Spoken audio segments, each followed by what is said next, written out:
បាយសាច់ជ្រូកមានរូបមន្តធ្វើខុសៗគ្នាមានរូបមន្តធ្វើលក់បែបលក្ខណៈជីវកម្មគេនៅតាមសាលាតាមអីធំចឹងទៅហើយយើងមានរូបមន្តរបស់យើងតិចនិចរបស់យើងតិចតួចយើងធ្វើនៅផ្ទះហូបចាហើយថ្ងៃនេះខ្ញុំមកចាក់ជូតហ្នឹងគឺអំបិលស្ករពីចេងជាមួយនឹងក្រូចឆ្មាមួយផ្លែហ្នឹងដើម្បីដាក់ចូលទៅក្នុងជ្រក់របស់នាងខ្ញុំចាជ្រក់ហ្នឹងគឺគ្មានអីច្រើនទេបងប្អូនអើយមានតែឆៃថាវខ្ទឹមក្រហមហើយនឹងការ៉ុតចាក់ចូលគ្នាហើយលាយឡំតិចតួចហ្នឹងដាក់ចូលក្នុងទូព្រលឹមឡើងចាំដកវាចេញមកឆ្ងាញ់ល្មមចាព្រោះយើងកុំធ្វើអីឲ្យវាស្មុគស្មាញយើងរៀបចំអីទៅស្រួលមកទុកហូបព្រលឹមឡើងចឹងណាហើយពងទាសាច់ជ្រូកនេះមានអីទុកតាំងពីល្ងាចហើយអស់ហើយចាព្រលឹមឡើងទាញវាចេញមកដាក់ជៀនឈុចទៅអញ្ចឹងវារួចហើយមកពេលព្រឹកសម្រាប់កូនហៅម៉ែដែរបងប្អូនចាហើយក្រៅពីការងារយើងធ្វើម្ហូបអាហារពេលព្រឹកហើយយើងទៅមើលកូនមើលអីទៅហើយទៅមើលឯកសាររបស់យើងត្រូវធ្វើការធ្វើអីទៀតអីអញ្ចឹងទៅណាប៉ុន្តែជីវិតហ្នឹងមើលទៅវាដូចជារវល់ណាបងប្អូនចាតែជីវិតតើរវល់អញ្ចឹងបានវាសុបាយទៅតាមធម្មជាតិរបស់វាហើយខ្ញុំពេលខ្លះខ្ញុំក៏ឆ្ងល់ខ្លួនឯងដែរថាហេតុអីគូធ្វើអីឲ្យញ៉ៃអញស្មុគស្មាញម្ល៉េះមកគុំធ្វើអីឲ្យងាយទៅណាប៉ុន្តែធ្វើមិនទេបងប្អូនខ្ញុំសុំទោសផងព្រោះខ្ញុំស្រឡាញ់ជីវិតបែបហ្នឹងខ្ញុំចូលចិត្តធ្វើម្ហូបតាឥឡូវតែនិយាយច្រើនពេកហ្នឹងខ្ទឹមនឹងខ្លោចអស់ហើយតាំងពីទូចមកខ្ញុំមិនដឹងថាយើងស្រឡាញ់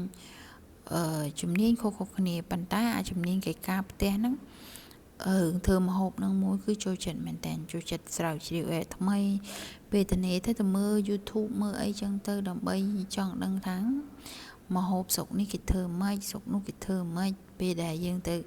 ដល់ស្រុកគេយើងអាចញ៉ាំម្ហូបរបស់គេបានអត់អីចឹងណាអូយពិសេសជាងគេហើយម្ហូបនៅខាងបែកកូរ៉េកូរ៉េគេមានម្ហូបគេល្បីអីចឹងទៅហើយយើងក៏ចង់ឲ្យម្ហូបរបស់យើងហ្នឹងវាល្បី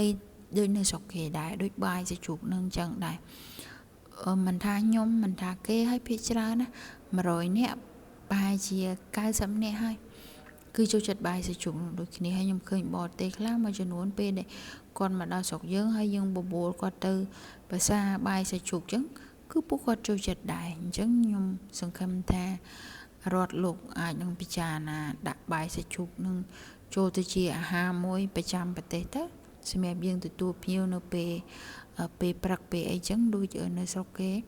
ពេលគេហូបអាហាររបស់យើងទៅហូបអាហារគេគឺគេមានអាហារប្រចាំមួយដូចនៅកូរ៉េចឹងអត់ដែរចោលទេមួយចានណាក៏មានគីមជីមកជាមួយដែរអញ្ចឹងបាយសាច់ជ្រូកហ្នឹងយើងគួរតែពិចារណានេះជាមតិយោបល់របស់នាងខ្ញុំឯតែវាពិតមែនវាឆ្ងាញ់មិនថានៅក្បែរលបងសាលាមិនថានៅក្បែរលបងវត្តឲ្យតែមានបាយសាច់ជ្រូកយើងទៅអង្គុយហូបបាយសាច់ជ្រូកបើហូបបាយសាច់ជ្រូកហើយនឹងកាទៀវប្រកាសជាយកបាយសាច់ជ្រូកមុនគេដោយសារអីលឿនហើយឆ្ងាញ់ចាញ៉ាំចាប់ចប់បើកាទៀវអាឡែនៅផ្លុំផងអីផងវាលាកមាត់ផងអីផងប៉ុន្តែវាពេលយើងហូបទៅបែកញើបែកអីចឹងទៅវាស្រួលខ្លួនយើងចឹងដែរចាប៉ុន្តែវាមានផលចំណេញរបស់វារៀងខ្លួនយើងធ្វើមកអញ្ចឹងយើងត្រូវ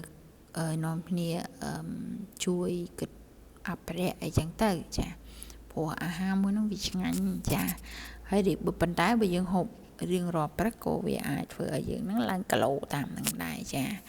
ឡើងតវល់ជជែករឿងហ្នឹងឥឡូវមកមើលពីវិធីសាស្ត្របាយសាច់ជ្រូករបស់នាងខ្ញុំវិញជៀនសាច់ជ្រូកហើយហ្នឹងខ្លាញ់នៅសល់ជាប់ផ្ទះហ្នឹងក៏ដាក់សាច់ជ្រូកលីងចូលមកហើយពងទាហ្នឹងយើងដាក់ចូលមកពងទាហ្នឹងស្ងោរទុកពីល្ងាចហើយគិតថាស្ងោរយកជាប់ភ្នៅតែនេះមិនជាប់ភ្នៅលេងជាប់ភ្នៅមែនតែនបងប្អូនដល់ចឹងបកមកវាយើងបែកអីចឹងទៅចាប៉ុន្តែយើងព្យាយាមបកវាឲ្យថ្នមណាកុំឲ្យវាបែកពេករួចរាល់តែយើងថែមគ្រឿងថែមអីមកតាមចំណង់ចំណូលចិត្តរបស់យើងទៅចាម្លេងចូលម្លេងឡើងនឹងមកសទុះនឹងវាឆ្អិនទៅហើយចាវាគ្មានទៅដល់អីយូរម៉ោងទេពេលព្រលឹមឡើងនឹងតែយើងធ្វើយូរពេកយើងធុញអញ្ចឹងយើងព្យាយាមធ្វើអីឲ្យវាលឿនចាព្រលឹមឡើងអញ្ចឹងណាចានេះខ្ញុំដាក់វាចូលខ្ញុំមកងាស់ក្នុងទឹកប្រហែលជា10នាទីអីចឹងទៅពងទាហ្នឹងក៏វាឆ្អិនល្មមក៏បើវាមិនឆ្អិនរហូតដល់ស្ងួតពងទាខាងក្នុងឯចា ចឹងពេលដែលយើងមកងាស់វាបានមួយសន្ទុះពងទាហ្នឹងវាល្មមឆ្ងាញ់យើងក៏ដួសដាក់បាយហូបអីចឹងទៅចាហើយពីច្រើនព្រលឹមឡើងចឹងខ្ញុំនឹងកូនខ្ញុំអីហ្នឹងមិនទាន់ងើបទេតាប៉ាហើយនឹងម៉ាក់ខ្ញុំហ្នឹងគាត់លឿនចាគាត់ងើបលឿនជាងពួកខ្ញុំឆ្ងាយណាបងប្អូនយើងតែយើងក្មេងៗមាននេះដេកហើមភ្នែកអស់ហើយចាចាំថាកាលនៅរៀនអូយដេកតម៉ោង7ម៉ោង8ប៉ុន្តែសម្រាប់ខ្ញុំមានទស្សនៈមួយដែលខ្ញុំគិតថាក្មេងនៅការវ័យដែលយើង20ជាងអីថ្ងៃសៅរ៍អាទិត្យបើយើងគេងបានគេងទៅនៅពេលដែលយើងមិនទាន់មានគ្រួសារណាពីព្រោះនៅពេលដែលយើងមានគ្រួសារហើយការគេងគឺយើងត្រូវទទួលខុសត្រូវតាំងពីការគេងយើងមិនអាចគេងច្រើនម៉ោងដូចពីមុនព្រោះយើងត្រូវងើបមកចឹងមានរៀបចំហូបអាហារចឹងទៅហើយត្រូវទៅធ្វើការធ្វើអីទៀតចឹងចាយើងមិនអាចអូសបន្លាយដោយការយើងនៅម្នាក់ឯងចឹងណាឥឡូវរួចរាល់បងប្អូនជើញពិសាជាមួយខ្ញុំ